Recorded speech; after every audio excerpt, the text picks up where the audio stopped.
চলো এই সিজনের প্রথম বিয়ে বাড়িটা স্টার্ট করা যাক। দেখতেই পাচ্ছ খুব সুন্দর করে সেজে গুজে চলে এসেছি ফ্যামিলির সাথে, মানে ফুল ফ্যামিলির সাথে বিয়ে বাড়ি অ্যাটেন্ড করতে। ওখানে গিয়েই আমরা সবাই মিলে ছবি তুলে নিলাম এবং ব্রাইড আর গ্রুমকেও দেখালাম। তারপরে আমরা সবাই স্টার্টারও খেয়ে নিচ্ছি। দেখো এখানে স্টার্টারে অনেক কিছুই ছিল আর আমি খুব কম জিনিস নিয়েছিলাম। স্টার্টারে ফুচকাও ছিল, তারপরে দই বড়াও ছিল, একটু একটু করে ট্রাই করেছিলাম। তারপরে মকটেল ছিল, আর এখানে মোমোটা আমি আর আমার দাদা মিলে ট্রাইও করেছিলাম, ভালোই ছিল। তারপরে ডিনারেও অনেক কিছুই ছিল, বাট আমি অত সব কিছু ট্রাই করিনি।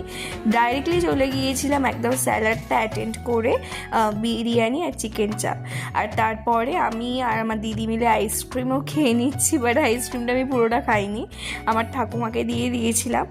আর নেক্সট পার্টটা খুব তাড়াতাড়ি আছে, ততক্ষণের জন্য একটু ওয়েট করো। আর যেখান থেকে দেখছো সেখানকার অ্যাকাউন্টগুলোকে ফলো করে দিও। Thank you.